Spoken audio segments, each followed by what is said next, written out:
everyone! It's me again, Jessa, and welcome to JVS TV. For today's vlog nga ay advance celebration ng birthday ni Tita Mai, kaya naman tara, samahan niyo kami magluto ng pansit. Pagka mainit na nga yung kawa ay maglalagay na tayo ng mantika. Pagka mainit na nga yung mantika ay ilagay na rin natin ang bawang at sibuyas at saka natin haluin. Nilagay na nga rin natin tumatay para mag-isang mabuti at matanggal yung lansa.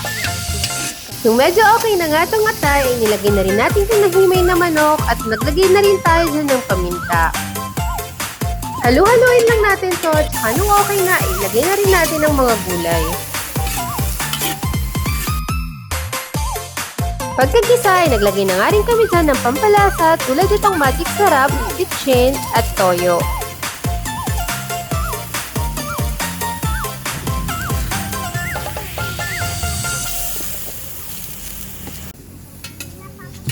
Hinalo-halo nga lang dyan ng kapatid ko hanggang sa mag-isa at kung okay na ay hinangon naman nila dahil susunod naman nilang lutuin yung noodles ng pansit. Sa same pan ay naglagay na rin sila ng tubig dyan para ito ay pakuluan. Naglagay na nga rin tayo dyan ng karagdagang pampalasa at hintayin na lang natin tong kumulo. Pagkakulo nga dyan ay ilalagay naman natin itong sotanghon noodles.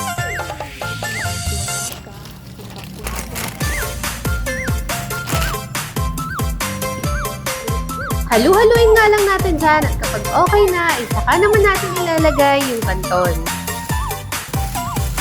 At nung sa tingin namin ay okay na yung noodles, ay saka namin nilagay yung sahog na sineparate namin kanina para ito ay paghaluin. May konting sabaw pa nga ito, kaya naman halu-haluin lang natin hanggang sa ma-absorb yung noodles yung tubig. Nung malapit na ngang maluto, ay naglagay na rin tayo ng spring onions.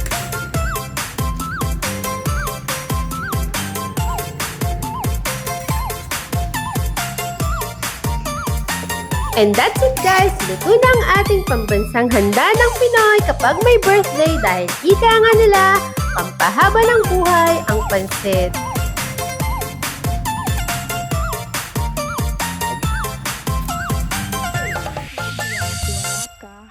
Punya dong.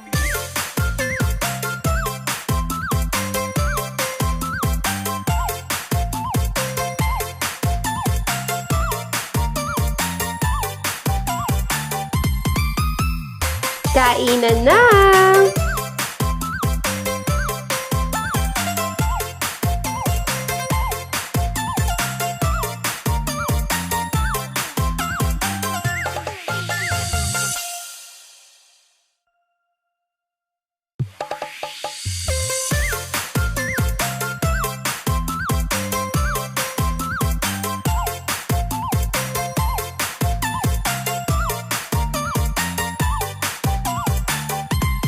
And that's it guys! Salamat ulit sa pagsama. Have a good day everyone!